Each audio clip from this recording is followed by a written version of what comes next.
नमस्कार।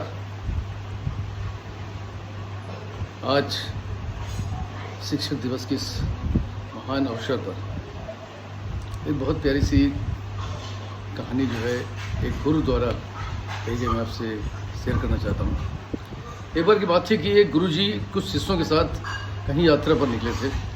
काफ़ी दूर चलने के बाद एक स्थान आया जहाँ पर उन्होंने कहा कि थोड़ी देर हम लोग यहीं विश्राम करते हैं, और अपने शिष्यों से कहा कि जाओ मेरे लिए जल लेकर के, मुझे बहुत प्यास लगी। एक शिष्य गया नदी के किनारे, पास ही नदी थी। नदी के पास जाता है, देखता कि बहुत सारे लोग उसमें स्नान कर रहे थे, बहुत सारे लोग कपड़े धो रहे थे। उसने देखा ये तो कपड़े धोने स्नान करने से कि पानी गंदा हो चुका है, गुरु जी को मैं ला के देता हूँ तो उनके स्वास्थ्य के लिए अच्छा नहीं होगा, और वापस आ जाता है।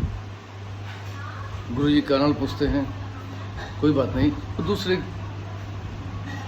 शिष्य को देते हैं कि जाओ तुम जल लेकर दो। दूसरा शिष्य जाता है, कुछ देर बाद वो वापस आता है, लेकिन जल का पात्र अपने साथ लेकर के आता है, जल लेकर के अपने साथ आता है। गुरुजी जल पी के तृप्त होते हैं, उसके बाद पूछते हैं कि तुम जल कैसे ले आए। ये तो नदी के पानी उन्होंने बताया बहुत गंदा, बहुत वो था, इसकी वजह से वापस आ गए थे। उनका गुरुजी बिल्कुल सच कह रहे हैं ये कि ये नदी का जो जल था, वहाँ लोग स्नान कर रहे थे, कपड़े धो रहे थे, निश्चित तौर पर गंदा था। लेकिन मैंने कुछ देर इंतजार किया, और जैसे ही वो लोग अपना स्नान ध्यान कर कपड़े धो करके चले गए तो जल का बहाव धीरे धीरे पानी को बहा कर ले गया, गंदे पानी को, और स्वच्छ पानी की धारा फिर से बहने लगी। और मैं जब स्वच्छ पानी की धारा आ गई तो सारा जल बह गया, और जो चीज़ें थी नीचे बैठ गई, तो मैं ऊपर से सुंदर और स्वच्छ निर्मल जल आपके लिए लेकर गया। गुरुजी ने सभी शिष्यों से कहा, इस बात में आप कुछ समझे। उनका एक बहुत स्पष्ट, बहुत सरल सी एक सीख है इसमें। किसी तरह के हमारे जीवन में समस्याएं आती हैं, और हम कुछ लोग क्या करते हैं, उन समस्याओं को देख करके भाग जाते हैं, उनका सामना नहीं करना चाहते, घबरा जाते हैं।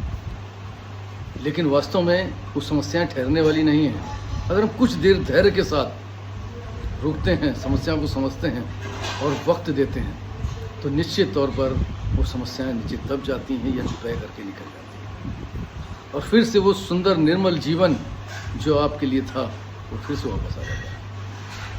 इसलिए जीवन में कभी भी कोई भी अड़चन आने पर आपको अपना धैर्य नहीं खोना है।